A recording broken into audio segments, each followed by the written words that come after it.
Okay, y'all, always late to the party, but still on time. I just finished The Other Black Girl. It is streaming on Hulu. I was able to watch it all probably in 2 to 3 sittings. There are only 10 episodes in the first season. However, I believe it was canceled, so it won't be coming back for a second season. Shall we discuss why? Let's get into it. Shannan E. Johnson here, CEO of The Professional Pen, where we develop screenwriters from idea to pitch. Need help on your screenplay? Go to www.theprofessionalpen.com. Okay, first I want to talk about all of the things that I loved about the show. One of the things was the blackness, period. It was very black, and black people understand what I mean by that. A lot of the times when shows star black people, it still feels a little watered down, a little inauthentic. This felt like I was eavesdropping on the conversation of two black girls who were sitting next to me at a diner.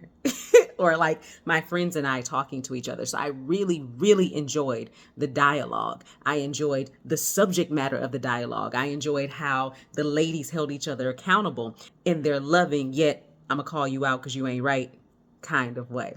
Along those lines, the acting was top tier because it felt so natural. It didn't feel forced at all. It didn't feel like, and I need to look at the scripts, but it didn't feel like the scripts were written phonetically and then the actors are trying to perfectly execute what was on the page.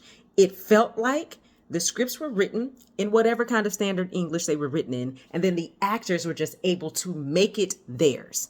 You know what I'm saying? Which feels differently from, let me force you to say it exactly like this. Instead, it felt like, hey, black girls, be black girls as you read.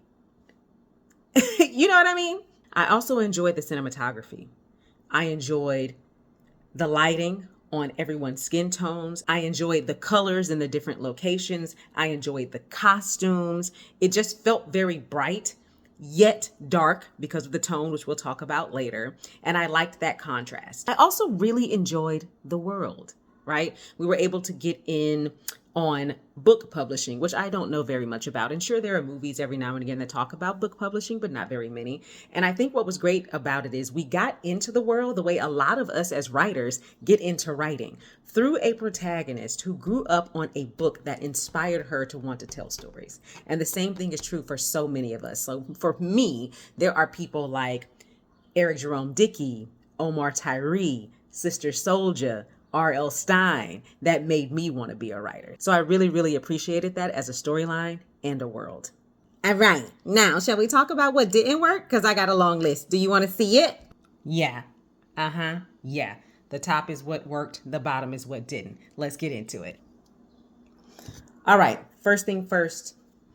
As much as I enjoyed it, as much as I enjoyed the dialogue, I felt the genre was forced. Now, this show is based on a book. I did not read the book, okay? I am one of those people who prefers to watch the movie. I grew up being an avid reader, as we just spoke about 0.5 seconds ago, but because my job is to read now, I don't read very often. I will listen to audiobooks, but for the most part, I am a moviegoer or a TV watcher, which means I'm going to come in as a new person in your audience, and I'm not going to be comparing or contrasting to what the book was.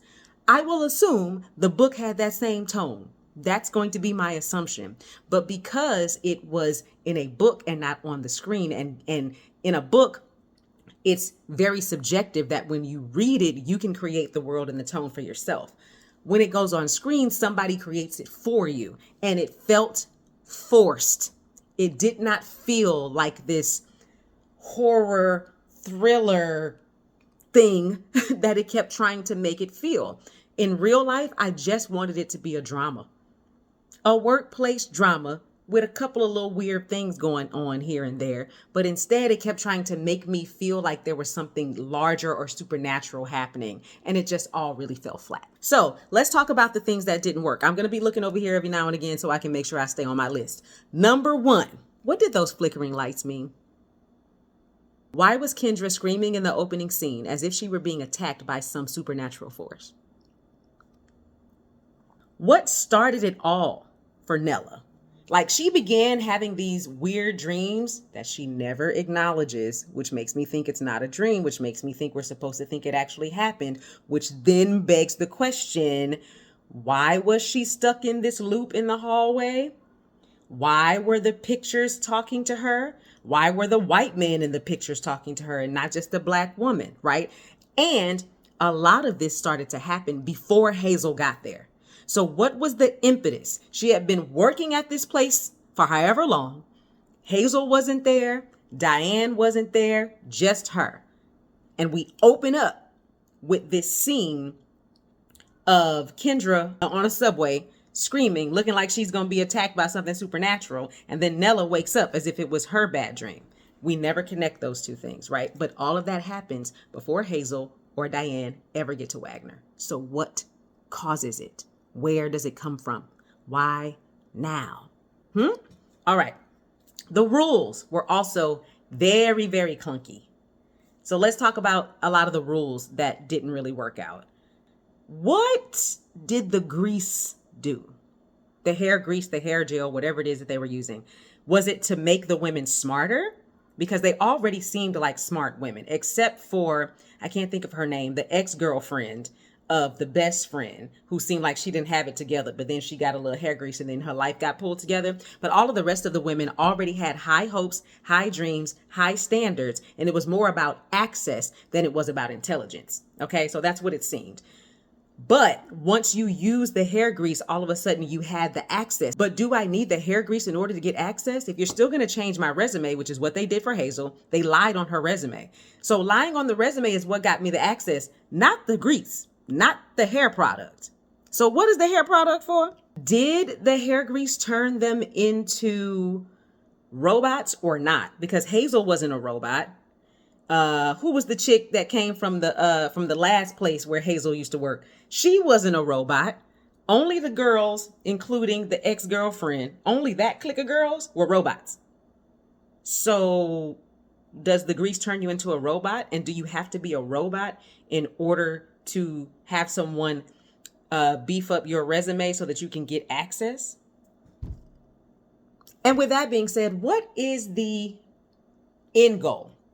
What does Diane expect to get out of this, right? So you put all of these women, these black women, you put hair grease in their head, I guess, so they'll listen to you, right? But then you give them what they want. So I don't understand why they need to be robots if you're giving them what they want. And so now they have access. But why do you choose the women that you choose? Why do you place them where you place them? And then what's the ultimate goal? Because if you're having sex with the head of Wagner, you don't need to place anybody anywhere to do anything. You can do whatever you want to do, which is what you've been doing this whole time. So the end goal is to do what? Just have a lot of black women working in high places all across the world? Why is that a bad thing? Why is that a horror? Why is that thriller? Why? What? I didn't get it. If it was from this altruistic place, which is what most villains do. Villains are usually working from a place of altruism. They're just willing to go to an extreme to get to what they think is the greater good, right? So if you were doing this because you just want to help black women or you want to help black people overall, then why is it that when Hazel first started using the hair grease, she couldn't remember what Black Lives Matter is? Why is it that when you brought in the journalist, you had to exchange his novel or his book for one that you wanted to put out? Why then did it become the goal to not let that book come out? What were you putting in the book? Were you putting in the book something that was going to uplift the community because you were trying to place people in high places so that black people could have more access? Or are you brainwashing people in the book? And if you're brainwashing them, what are you brainwashing them to do? Why is it negative for Diane's book to go out? What is her book going to do? How is it going to harm anyone? You see what I'm saying? I don't understand. I don't understand what the stakes are in any of this. None of it, because Diane is already in a place she needs to be. Nella was already on her way up. The only reason she didn't get promoted is because Hazel got in the way of it. So if Hazel was supposed to be there to help her to move up, then Hazel is the one who slowed it down because she wanted her to end up using the grease so she could become a robot and then do what? Anybody? Bueller? Okay, so anyway, I think you guys can see where my confusion was coming from and why I think that the series is not coming back for a second season. In my opinion, it should have been a limited series, and they should have solved the problem by the end of those 10 to 12 episodes. There's no reason I need to come back in a second season and watch you act like you use the grease. Again, to what end? To tear down Diane because she's trying to do what that's so horrible. In real life, the most horrible thing that she's doing is not allowing Hazel to have her own life. Like, that's the most horrible thing that she's doing. Kendra comes back after being gone for this long, but why did you leave? What did the hair grease do to you? Because that hair grease didn't do any of that physical stuff to anybody else. There's even a moment where Hazel is bleeding. Why? What's causing her to bleed? Are any of the other chicks bleeding? Are there side effects of using this hair grease that we don't know about? Like, what is Kendra running away from? Have they actually killed people? Because Kendra feels like that in order for other people to be safe, she can't be around. I mean, we know old girl got hit by a car, but she was fine and well, right? So it's just, it was such good stuff, but they were really forcing this to be, it felt like, and I know this isn't true because again, it's a book. I didn't read the book, but in my opinion, it felt like somebody came in with a great, just drama script. And the executives were like, ooh, I mean, we're looking for something genre. And then the writers were like, okay. And then they just started throwing in stuff, not really tracking the rules or what the end goals were. So even though I was very invested in them, I feel like I was invested in them because I'm a Black woman and they just felt like real Black people. You know what I'm saying? And I was just interested in, Nella being confident and Nella dealing with the microaggressions and, all that kind of stuff. But other than that, they really could have kept all the rest of the stuff. But hey, Garcelle, we loved having you back, girl. Hey. Okay. Did you watch? How did you feel about it? Let me know in the comments the stuff that I'm missing, because every single episode I was like, so maybe you got something I didn't get. And until then, happy writing. The professional pen. The professional pen.